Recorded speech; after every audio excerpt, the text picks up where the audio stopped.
Twitter पे एक misogynistic और कास्टिस्ट वीडियो वायरल है जिसके बारे में बात करेंगे, पर पहले आप कॉन्टेक्स्ट समझ लीजिए। क्योंकि आज से 195 ईयर्स पहले जन्म हुआ था सावित्रीबाई फुले का, जो कि एक सोशल रिफॉर्मर थी। उन्होंने अपनी पूरी लाइफ डेडिकेट की है वुमेन के एजुकेशन को। वो इंडिया की सबसे पहली फीमेल टीचर रही हैं। उसके अलावा उन्होंने इंडिया का सबसे पहला गर्ल्स स्कूल भी स्टैब्लिश किया था, जो कि आज पुणे में है। और ये काम स्पेशली करेजियस इसलिए है क्योंकि हम बात कर रहे हैं 1831 की, जब कास्टिज्म और मिसोजिनी रूल हुआ करती थी। हम इसके लिए एग्जांपल ले सकते हैं ट्रावनकोर स्टेट का, जहां पे एक स्पेशली प्रॉब्लमैटिक टैक्स सिस्टम में एग्जिस्ट करता था, जिसे हम कहते हैं ब्रेस्ट टैक्स। पहले तो सोसाइटी को डिवाइड किया गया एक अननेचुरल और आर्बिट्ररी कास्ट हायरार्की में।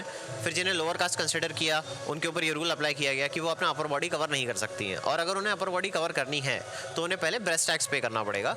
ये कास्ट हायरार्की को इसलिए मेंटेन रखता था क्योंकि अपर कास्ट वुमेन जिन्हें कंसिडर किया गया, उनके ऊपर ऐसा कोई रूल नहीं था, वो अपनी अपर बॉडी कवर कर सकती थी। और जब आप इस तरीके की सोसाइटी में और ऐसे टाइम फ्रेम में एजुकेशन की बात करेंगे, और खासकर वुमेन एजुकेशन की बात करेंगे, तो ऑब्वियस है कि आपको ऑपोजिशन फेस करना पड़ेगा।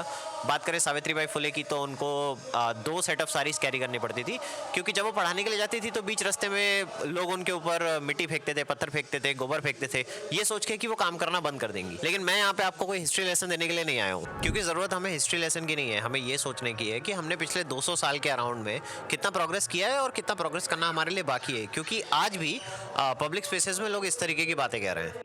मैं ये बोल रहा हूँ, ये साले अपनी मम्मी के हस्बैंड का टैक्स तो बचा नहीं पाए। ये साले कब के बाद हो रहे साले, मुझे नहीं तो मैं यहाँ पे पर आगे साले उल्टा सीधा वहाँ पे अपने मम्मी और दीदी का हस्बैंड टैक्स देने तो नहीं बच पाए तुम। इससे बड़ी शर्म की क्या बात हो सकती है साले अछूत। आपको ये वीडियो देख के समझ में आना चाहिए कि सावित्रीबाई फुले जिस चीज़ के लिए फाइट कर रही थी, वो आज भी सोसाइटी में कितनी प्रेवलेंट है, और वो हम सबके लिए एक इंस्पिरेशन है।